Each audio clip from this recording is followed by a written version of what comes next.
Hey friends, welcome to our homestead. Today we are going to talk about one of those things that I told you you need to look out for. And from the looks of it right now, things are about to get a lot worse, so buckle up.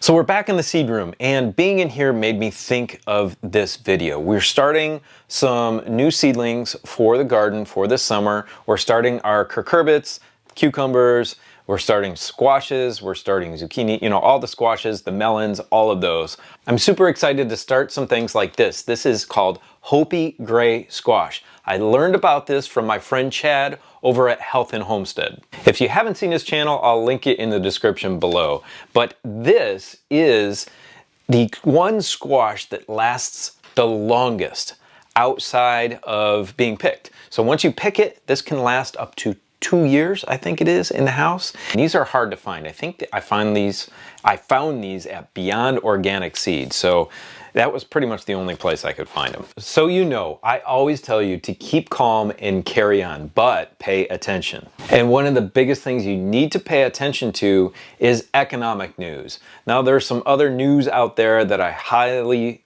discourage you from paying attention to, all the mainstream media garbage that comes at us. But within that garbage, there are planted stories that are factual and that are alarming, and you need to kind of pick out and pay attention to. So am I a financial advisor? No, I'm just telling you what we are doing with our money in light of the banking crisis that seems to be getting worse every day. And that banking crisis has been happening for a long time. It's been under the radar, but it's coming to a head now with Silicon Valley Bank, SV Bank out of New York, Credit Suisse, First National Bank, I think it is, and there are a few others that are big banks. Look, banks aren't your friend, all right? They take your money in as a deposit. They give you a tiny little fraction of interest, if they give you any at all. And they use your money to gamble on bad investments, to loan out to people who aren't going to pay it back, and a whole bunch of other things. What I really want to tell you is to keep some things back.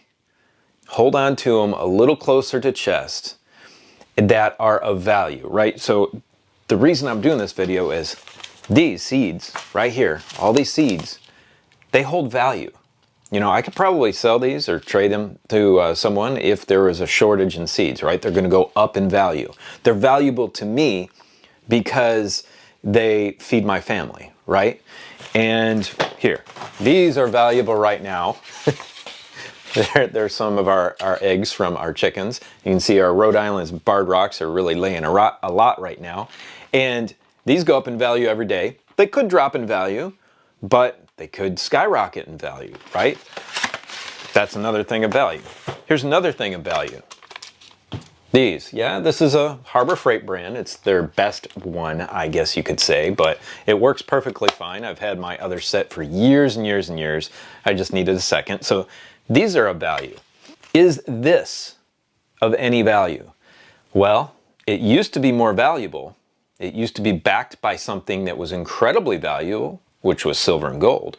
Now it's backed by the faith in the United States government, which wanes every day. This little piece of paper right here is called a fiat currency. The dollar used to have a higher value than it does now.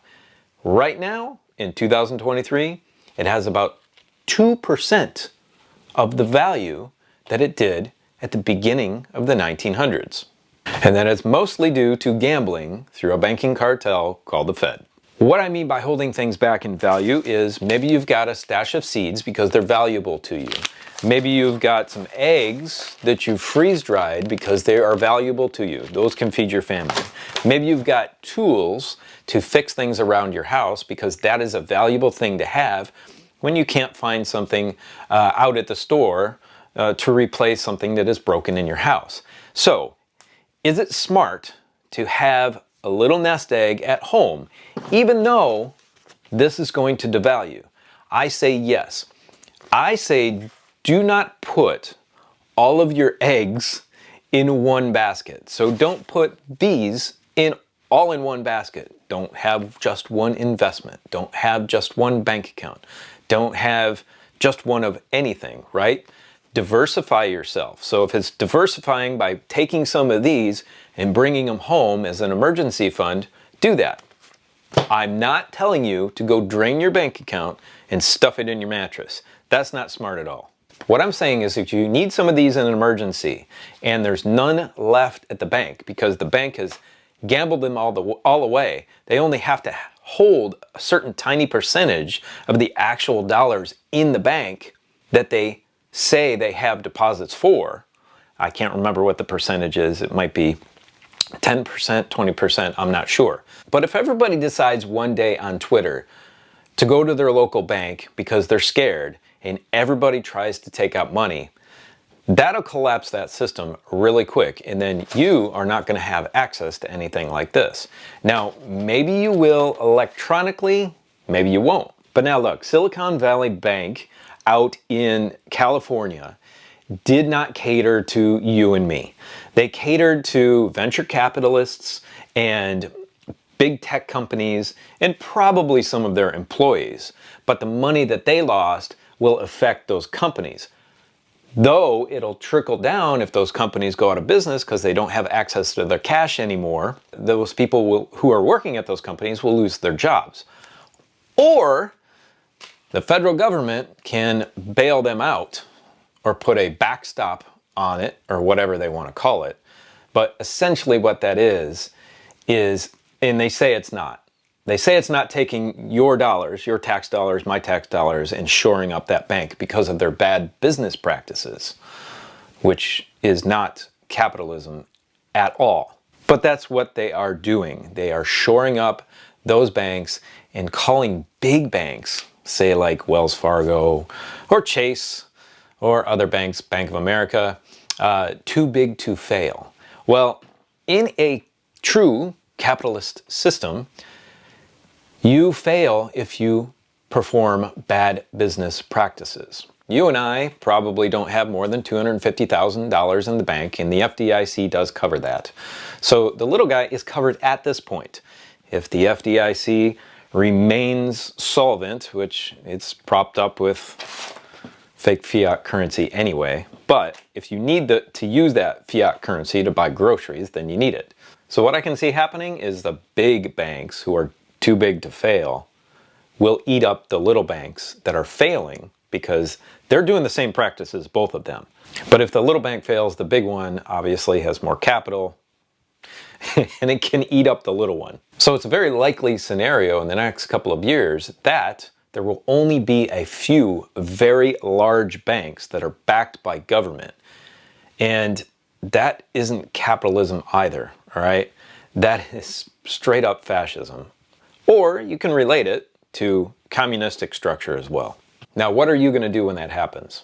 So you know me, and I relate things to biblical principles here on our channel. And we are always slave to the lender. So I try not to, and I've worked on it in the past to try and get away from lenders. I try not to have any debt. So I want you, please, to start paying off your debt. Get rid of it now. Because once these things really start, that snowball starts rolling down the hill, you're going to have a more difficult time. If you worked for a tech company and you lost your job, I think Facebook just laid off 10,000 more people. That's 22,000 in the last few months. Hopefully they can find another job, but if you can't, and you've got a mountain of debt, you got an issue. I also want you to save up things that are valuable to you. Seeds. You know, these don't keep forever, so you're going to have to keep purchasing them or planting them and harvesting the seeds and saving those seeds. So that's important. Also, if this is valuable to you, get maybe a few more chickens. Let your chickens grow up naturally, I guess you could say. Have a rooster. Let them lay and be broody and produce more chicks and so on and so forth.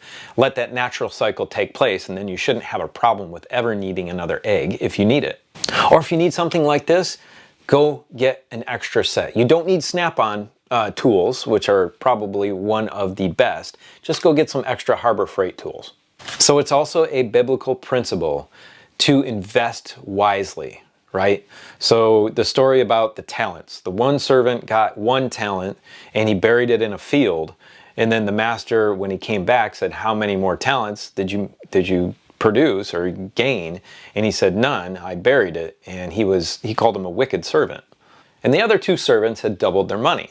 Now, the other big principle that I want to talk about, and I want to talk about it because those banks are consolidating and they're becoming fewer and fewer. And then there's digital currency and all of that, which is pretty crazy. But the biblical principle is in Revelation, and that is God's people who keep his commandments at the end of time will not be allowed to buy or sell. So this will be meaningless to God's people. And remember, the Bible says that the love of money is the root of all evil. It doesn't say having money or money is the root of all evil. It's not. It's the love of money. So this can be used to do God's work. Remember that. But these are going to be gone and we can't take them with us and God's people won't be able to use them. So this is valuable. And by God's grace, he's giving us time right now to be able to get more of these. So if you don't have a lot of money right now, 3 packs of seeds is maybe $8, give or take. Buy 3 packs of seeds. Put them away. Some seeds will keep longer than others, remember. So look out there for charts about seeds and how long they will keep. Some seeds keep for a very long time, 8, 10 years. Some seeds only keep for a year. But I really wanted to talk to you about this. It was on my heart because I really want you to be okay. I want you to be calm, especially in the face of this crazy 24-hour news cycle. But pick out those pieces that you need to pick out. And financial news is really one of those pieces that you need to pay attention to. So as an example, for us, in our experience, we felt that having at least 4 different bank accounts was appropriate. A big national bank, a regional bank, a small local bank, and a credit union. And then you could invest in, say, precious metals if you want. Silver is the better buy than gold. It's got more of an upside. Or you could invest in some bonds. Bond prices are spiking right now. Usually it's an inverse relation to interest rates, but bonds are doing great. I think the 3-month or 6-month is over 5% right now. So buying some bonds at 5% interest over 6 months, that's a pretty solid return for such a short period of time. Now you can invest money in the stock market if you want. It's more of a gamble, but bonds are a gamble too, right? They could crash tomorrow and interest rates could reverse. And that's what happened to Silicon Valley Bank is they bought bonds at the wrong time and they bought a lot of them and they invested a lot of money, their clients' money that they played with into them, and they're getting burned. All right, friends, I could talk about this to you for hours, but you've probably already clicked off. And I've got these beautiful seeds to plant. But if you're interested, click on this video right here, which talks about this amazing computer program, this app that has helped us with our seed planting this year. And I think they're still offering you $5 worth of free seeds if you sign up for the free account. So click on this right here and it'll talk all about it. Have a beautiful, blessed day. We'll see you next time.